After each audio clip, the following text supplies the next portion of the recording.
Hey everyone, welcome back to my channel. I'm so sorry for the delay. I know I haven't posted in a real long minute. I'm really sorry about that. I was really busy with the holidays and with finals and work, so I ended up not posting for quite a while. I'm really hoping I won't ever do that again, or hopefully won't make that a frequent thing to do.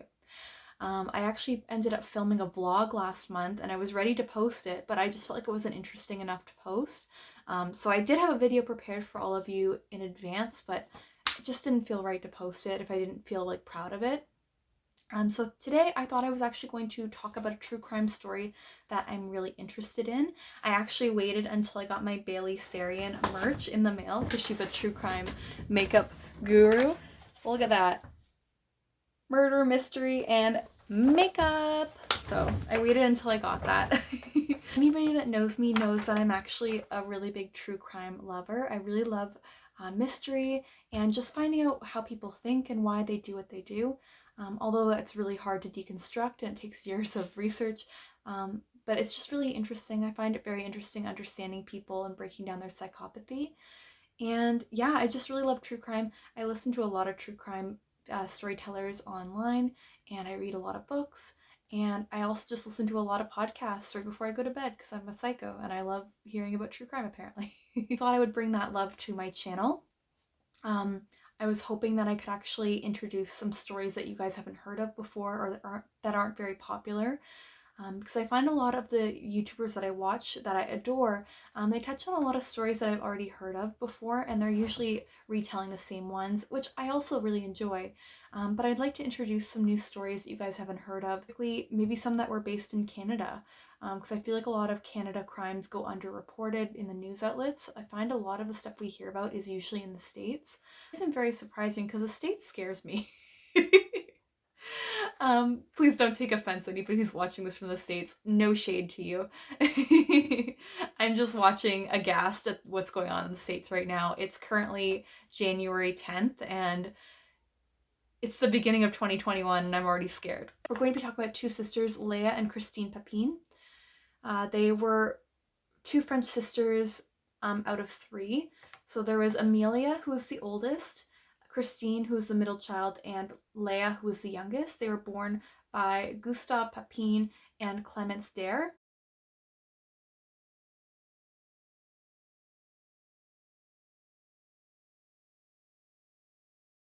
The family life they had that I've researched has sounded very horrifying, if I'm being honest. It was very neglectful, it was very abusive, and they grew up in a really horrible home, if I'm being honest.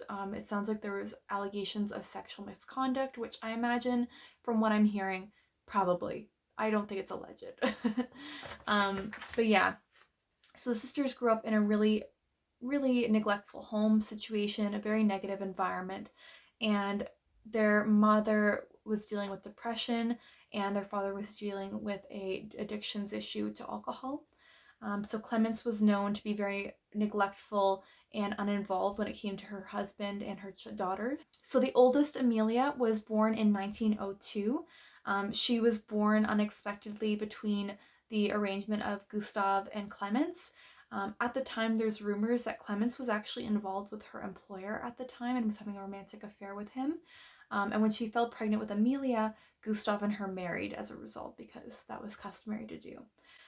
So they got married, and immediately after they realized, hey, this isn't great, some time between the girls being born, Gustave came with a suspicion that Clemence was having an affair, and as a result, he actually tried to move the family out of the area, out of Le Mans, in order to get her away from her lover. And Clemence refused. She said she'd rather kill herself than leave Le Mans, and as a result, they didn't move. However, it caused a real rift in their relationship and really solidified Gustave's concerns, which is very much likely why he ended up turning to the bottle. He ended up drinking shortly after this and developed a problem with alcohol, and Clemence was battling her depression.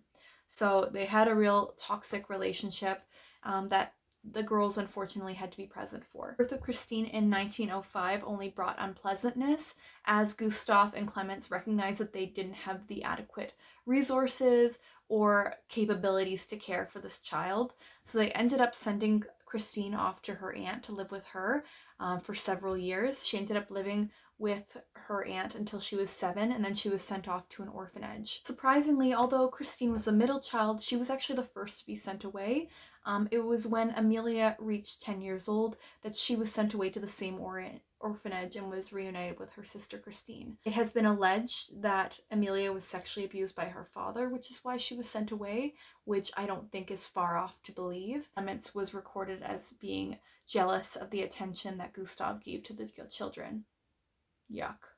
When Lea was born in 1911, it wasn't soon after that she was sent off to live with her uncle. He took really great care of her, and she had a very loving relationship with her uncle until he passed away. And then she was sent to the same orphanage as her other sisters and was reunited with her older sisters. It was Clemence's hope that the girls would stay in the orphanage until they were of age to work, and then she would send them off to get work and to get money. Gustave and Clemence eventually divorced in 1913, and unfortunately for Clemence, Amelia found her calling as a nun, and she eventually left the family entirely in 1918. Not much is known about what happened to her following this. I imagine she just went on to live her life as she did and lived her best life as a nun. And unfortunately, well, I guess fortunately for her, but unfortunately, she's probably one of the few sisters that actually lived a good life. She ended up having a happy ending, hopefully. Hopefully. Christine and Lea ended up staying at the orphanage until they were of age to work, just as their mother intended, and they found housekeeping work together. The sisters refused to work separated. They wanted to work together as they were inseparable. They had a very close relationship. Even though there was 7 years between the sisters, they were known to be inseparable and have a very dependent relationship on one another. And as a result of this, it was thought that they could speak telepathically to one another because they were recorded as not speaking outside to one another. They usually were very quiet around each other. But yeah, rumors came amongst that they could communicate through telepathy, which, I mean, that'd be sick if you could, right? Christine, the oldest, was recorded as having the strongest personality. She was very outspoken when it came to things, and she was thought to have average intelligence. Whereas Lea, she was thought to have below average intelligence, as she was very complacent and obedient and would follow the orders that she received, making her very susceptible to her sister's demands. So that is the background on the sisters and their upbringing in the Papin household. Now I want to move on to their work at the Lancelin family home. So the sisters were working together for quite a while. They ended up finding a number of jobs as housekeepers in the Le Mans area. And it wasn't until 1926 that they found a live-in position in the Lancelin household. The Lancelin family consisted of a retired lawyer, Renee Lancelin, his wife, Leonie Lancelin, and their adult daughter, Genevieve Lancelin. They all lived together in a big, beautiful 2-story townhouse at number 6 Rue Bruyere.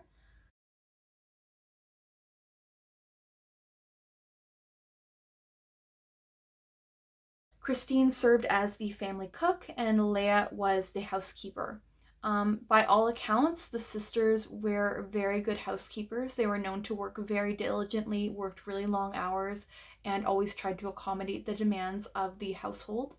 By all accounts, they were very good girls. Oh, I hate saying that. They were good girls. They would go to church every Sunday, and any free time that they had, they would spend together in their room. So by all accounts, they were good housekeepers and they were always doing their job, and they went on without incident for quite a few years. Also, by all accounts, it sounds like their situation at the Lancelin household was better than most households of that time. Most live-in positions at that time didn't involve heated rooms or a decent salary or any of that such. When it came to the Papin sisters, they were able to eat the same food as the family, which, wow, what a luxury. So they would eat the same food as the family. They had heated rooms and they received the standard living wage for that time. So, by all accounts, they apparently had a pretty good situation with the Lancelin household.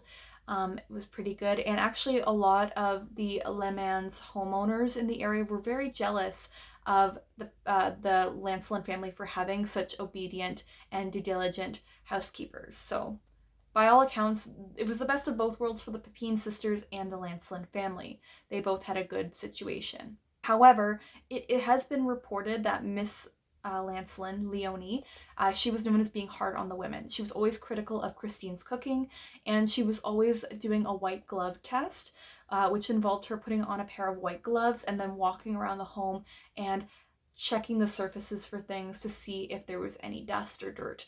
So she was very critical and a hard employer for that reason. So she would give the girls a hard time over that. Ooh, the girls. I hate it. I read so many articles that call them the girls, and I keep saying it by accident, but they're women. They're not girls. She was known to be a pretty hard employer for that reason. The sisters would work 14-hour days, 7 days a week, with a half day off each week. So technically 7 days a week, in my opinion. 6.5, it's basically 7 days. Because, like, what are you going to do with that half day? I'm going to take a shit and then sleep. Like, but yeah, so they would have a half day off and work 14-hour days. So, like, incredibly grueling working conditions. But at that time, that was, like, the standard expectation for live-in domestic workers. So the sisters worked very hard, and even though Miss Lancelin was known to be hard on the women, they went on without incident for several years. This was the case until 1933, 6 years into their stay with the Lancelin family. Christine was 27 years old and Lea was 21 years old. Now we're going to talk about the incident that unfolded. On February 2nd, 1933, Miss Lancelin and Genevieve were supposed to be shopping for the day. They were going to be out all day shopping and then meeting Renee at a friend's home for dinner. So they were expected to return home in the late evening. As a result, the sisters were free to do what they had to do for the home. They ended up doing their chores and they spent their day running errands, which included them going to pick up an iron that needed to be repaired at the local repair shop. The iron had actually blown a fuse in the home, and when they came to pick it up, the repair worker said that he couldn't find anything wrong with the iron. As a result, the sisters took their iron home, hoping the issue had been resolved, and when they plugged it in, the fuse blew once more. The house was totally dark, and they figured since this family is not going to be home till later this evening, we might as well wait till tomorrow to try and fix the fuse. Unexpectedly, Miss Lancelin and Genevieve returned home earlier than expected. They actually ended up heading home after they finished shopping at approximately 5:30 p.m. The home was completely black, and they immediately were like, what the hell is going on? So they went into the home, and Christine explained to Miss Lancelin that the fuse had blew once more, and they had to get the iron fixed again.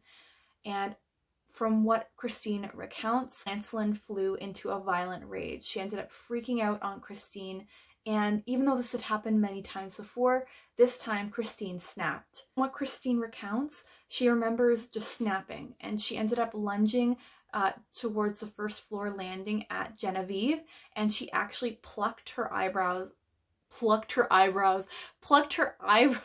out of her eye socket. I'm sorry. She isn't trying to give her like a nice little spa treatment. She's trying to fucking kill her. I'm sorry. I need to portray this properly. This is a very serious situation. Christine just snapped. She lunged towards Genevieve and actually like scooped her eyes out of her eye sockets. And Lea just snapped with her because she's always been codependent on her sister. So she ultimately ended up snapping and turning to Christine's defense, and she attacked Miss Lancelin. Christine ordered Lea to gouge out Miss Lancelin's eyes, just as she had, and while she was doing that, Christine ran downstairs to the kitchen to grab a knife and a hammer. Lea followed her sister's instructions, and before it was too long, the sisters came back and Christine brought the knife and the hammer, and they started bludgeoning the women together to death. The sisters are beating the two women to death, and they ended up having the idea to use the pewter pot. The sisters are bludgeoning and slicing the women to death, and they end up having the idea to use a pewter pitcher to bash in the heads of the women. So like the majority of the trauma was to the women's heads, which is like fatal normally. It's been estimated that the attack lasted for about 30 minutes, and by the end of it, the women were completely brutalized and unrecognizable.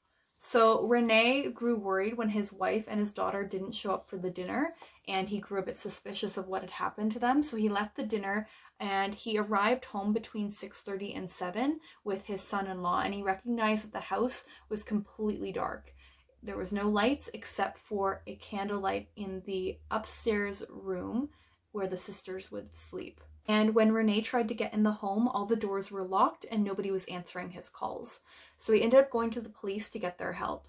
When the police arrived, they ended up being able to break into the home, and they were horrified by what they found. They found Miss Lancelin and Genevieve in the landing totally unrecognizable. They were totally brutally assaulted, brutally murdered, and it was described, the crime scene was described as a bloody orgy. Yeah. So most of the wounds were to the women's heads. They had been brutally assaulted. Their heads were bashed in. However, Genevieve also had some lacerations to her buttocks and her legs. The crime scene has been described very gruesomely, so keep that in mind. They found one of Genevieve's eyes on the top stair, and they found another one under her body. And then next to her, her mother. Her mother had both of her eyeballs in her neck scarf. When they unrolled the scarf, they saw her eyes were chilling up there, which, oof. It came out later in the book The Fearful Crime of the Papin Sisters that at the time the women's skirts had actually been pulled up and their underwear had been pulled down, and it just hadn't been, the photos that had been taken of them and their bodies hadn't reported that, because at the time it was indecent to show that kind of evidence. It was very improper. So somebody, whether it was the investigators or the journalists, had pulled down their skirts, so they didn't have those photos. But for some reason the women's underwear was down and their skirts were up, which is really weird. So I don't know what happened exactly with that. My thinking is there might be more to the crime than we're aware of, and maybe it wasn't released to the public because of how brutal it was. Censorship was a thing and they didn't want people to freak out or be aware of such a horrible crime. A bloody knife was found next to the bodies. So understandably, the investigators and Rene were thinking, well, they must have killed the girls too. They must have killed the sisters, because how could they have survived this?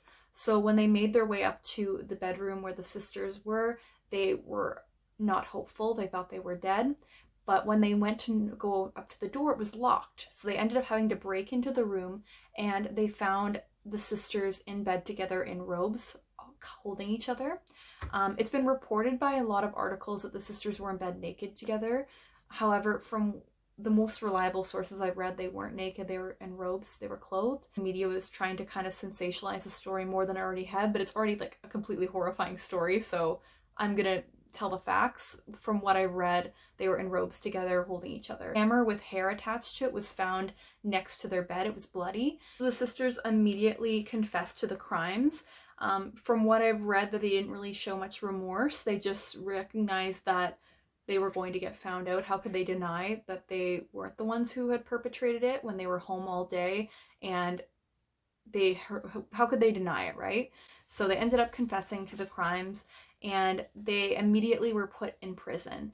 The sisters were put in prison separately, which caused Christine great distress. Like, she was not doing too great. She was not looking cute. It was reported in some articles that I read that when Christine and Lea were reunited, Christine threw herself into Lea's arms and they engaged in a conversation that sounded very sexually explicit, which gives the idea that they were involved romantically. However, I would like to point out that I've read other articles that have claimed this is not true. The psychiatrist that had analyzed the sisters claimed that there was no sexual relationship between the sisters and that it was mainly just a codependent relationship, whereas Christine saw Lea as like her sister, saw her as like her daughter and someone she had to take care of, and Lea saw Christine as like her mother and someone that she looked up to. So it's been reported by those that analyze the sisters that they were not involved in a weird sexual incestual relationship, but they were just really dependent on one another as family. A few months following their reunion, Christine actually suffered a fit of insanity where she actually tried to gouge out her own eyes, because she clearly was mentally suffering from being separated from her sister, who she was really dependent on and really cared for, and she was restrained with a straitjacket. So because of the women's confessions, the case that followed them was really like relatively fast. Like they already kind of put the nail in the coffin. However, the media attention that surrounded the sisters would not go away quickly. It was very big. People were very horrified by what had happened with the sisters and were trying to make sense of why this happened.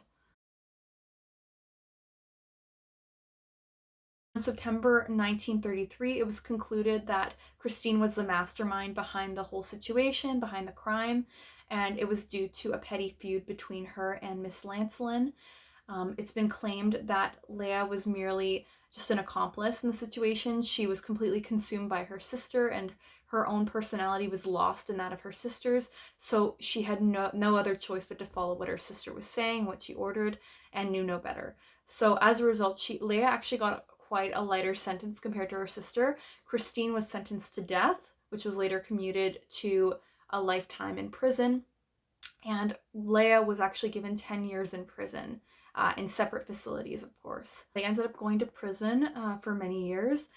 Christine was recorded as dealing with real depression while in prison from being separated with her sisters. She really suffered. She went through fits of madness, and she would deprive herself of eating. She would refuse to eat because she didn't know how to function without her sister. And it's been rationalized that the two functioned as one personality. The idea of one personality between the two sisters was what was concluded by psychiatrists that analyzed the sisters. Due to the trauma that they had experienced, it was agreed upon that they had developed a paranoid personality disorder where they functioned as one personality together. Which is honestly really sad. Like, due to the trauma that they had experienced when they were younger, that's why they ended up going down the path that they did. And I have no doubt that's the reason why. There's a lot of mental illness in their family, and then their upbringing doesn't help. They had no resources to help them. Like, it's just sad.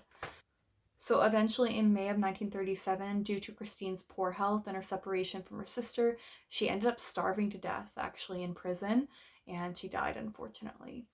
Lea, due to her compliant nature, though, she ended up actually getting her sentence reduced. She ended up getting out after 8 years, and I really amazingly, she ended up actually getting another job later on as a housekeeper at a hotel. From what I've researched, so she ended up living with her mom. She was reunited with her mom, and lived out her life working as a housekeeper at a hotel, which wow, background checks don't happen, I guess, in the 1900s. It was reported that Lea ended up working for her remaining years until she died in the 1980s. It was said that Lea had died in 1982 of old age. However, there's actually a documentary that came out in the 2000s that reported that Lea actually had a stroke many years ago and she couldn't communicate anymore, and she was actually still alive. But Lea eventually died in 2001. To conclude, like in the aftermath of this whole situation, people really tried to make sense of the sisters' motives, like why they did what they did. And a lot of people just wanted to make sense of it because it was such a brutal crime, especially in the 1900s. It really was like really shocking for that time in such a small town and that. So, what happened was a lot of intellectuals have theorized that this was a classic situation of class conflict. So this was a situation where the proletariat, the working sisters, went back and fought against the bourgeoisie, their employer. So that's why they ended up just lashing out because they just couldn't take it anymore. This was the proletariat fighting back against the bourgeoisie.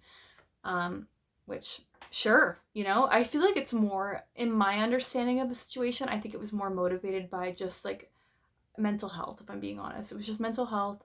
They finally snapped and they just couldn't handle it anymore. And something about Miss Lancelin, maybe the fact that she was a mom and it related them back to their experience with their own mom, they ended up snapping. Like, you can't really make sense of stuff like that without the people here to explain where they were coming from. But I imagine, like, because of their upbringing, that's why they did it. But a lot of intellectuals thought that this was a classic situation of class conflict where people are just fighting back against the rich upper class. And others really sympathized with the sisters. They really felt bad for the sisters. They grew up in such a rough home, and here they are now in prison for the rest of their lives, and like they like died for like a miserable reason. Like, it's so sad. And like, it didn't have to happen. That's why it's so sad. But then there's also people who are completely frustrated with the sisters and are not on their side at all, because they're like, well, the sisters actually had a really good situation going on with the Lancelin household. They were making like good money. They were getting a heated room. Wow, like that's big. They were like eating good food. Like they had a pretty good situation in comparison to a lot of other home like housekeepers in the area, like domestic servants. So considering their situation, they actually had it pretty good, and there's no logical explanation for why they would fight back and attack their owners like that, attack their employers like that. Sorry, oh, a little late for that. But yeah, why they would attack their employers like that. And yeah, like, and then other people have rationalized that, well, it's because the sisters were deprived of love. That's why they turned out the way they did. But some would also argue that, well, the sisters actually spent many of their years away from their dysfunctional family with people that loved them, such as their aunt and uncle, and then an orphanage. Like, obviously not the best situation, but like the aunt and uncle, you know, like they had like loving situation there when they were growing up in their most formative years. However, they still did this. Like, clearly, it's not a situation about lack of love. But again, I mean, like, you still tossed away your kids. Like, even if they ended up having a loving home with their aunt and uncle, they still were thrown away by their parents. Like, that's still gonna have a lasting impact. So, yeah, they were deprived of love. Like, I wouldn't say stray away from that. But yeah, so a lot of people tried to make sense in the aftermath of this crime and the trial, to make sense of why the sisters did what they did. It's really sad. And my big takeaway from the situation also is I kind of look at this crime very differently than a lot of the other cases I've looked at. A lot of the cases that I've researched and listened to, I feel frustrated, I feel angry, I feel disheartened because these people are doing things like they're doing it because maybe they have a hunger, like they want to hurt other people. It's for their own satisfaction, whether it be narcissism or they're a sociopath or a psychopath. It's for their own purpose that they're doing these crimes. This crime, to me, it was really sad because I felt ended up feeling really sad for the sisters because it was the result of their poor upbringing, like what they dealt with when they were growing up, and they didn't have the adequate resources to treat their mental health. They were in terrible working conditions. Can you imagine working 14-hour days for 7 days a week? That's terrible. They had all these pressures on them. So, of course, at some point, they're going to snap. And in this situation, it happened. And it was so, like, it could have been prevented. It was very preventable. That's why it's so sad. Like, nobody had to die. Nobody had to be put in prison. If it's just really sad. I find the situation really sad. The story is really sad. Even when I make light of it, I make little jokes here and there, which you'll see in the upcoming stories I tell. I'm going to make little jokes here and laugh, but it's not that I'm not taking the situation seriously. It's just like, it's so sad. Like, this case is really sad. And yeah, like that's my understanding of the situation. They just had a lack of resources, had a terrible family upbringing. No matter what, even if you got taken away from that family, you're still going to think about where you came from and why your family didn't want you. And from what I researched as well, it seemed that Miss Lancelin at times she had played like maternal role to the sisters, and then she became increasingly cruel to them in the household. From what I've researched in other areas, the research on this case is pretty hard to find because it's such an old case. But that could have triggered the situation as well because she played kind of maternal role in their lives, and then here she is lashing out at them about a fuse and they just snapped. So like it's just really sad. And yeah, like I hope I told this story properly and gave it justice because it is really hard to do research on these stories from the 1900s and older because it's like a game of telephone because people change the narrative and change the story so much as time goes on, and every article you read there's like an additional little detail and you're not sure if it's true or not. So I really tried my best to like piece it all together and look at a lot of sources and to see where everything, like if there was more than one time that something was repeated, I was like, okay, that's probably true. I did a lot of research on this case and it's just really sad. So I hope I hope you enjoyed this story. I don't know what to say. I hope like you took something away from this story about people's upbringings and what your past can have an effect on you and how it can really impact your life choices later on. And sometimes just people snap, you know? You got to know when you shouldn't push people's buttons. Don't be a dick to your employees. Like, I don't know. It's just a really sad story. I would also like to argue that I feel like it's very easy for me in a situation to be like, oh, maybe I'm being more sympathetic towards them because they're female criminals, and you don't hear as many cases of female criminals.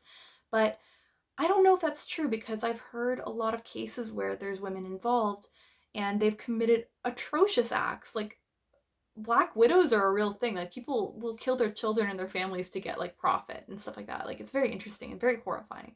Um, so I don't think it's a situation where it's their gender that's changing my mind about the situation. I just think it's like knowing their past and why they turned out the way they did. And it's just really sad. It's definitely mental illness that like caused this, and it's just, yeah, I feel really sad. Well, I hope you guys enjoyed this video. I hope you enjoyed it as best you could, you know? I hope you enjoy more of these videos when I talk more about these crimes and cases. And let me know any feedback you have. Like, I clearly need some brushing up on doing true crime stories. I've never done anything like this before. It's very nerve-wracking talking to a camera about a case and you don't want to mix up the facts at all. So yeah, so hopefully you guys enjoyed this video, and I hope you will come and see more videos in the future. And thank you so much for watching and hopefully subscribing. Please like and comment down below. And thanks so much, guys.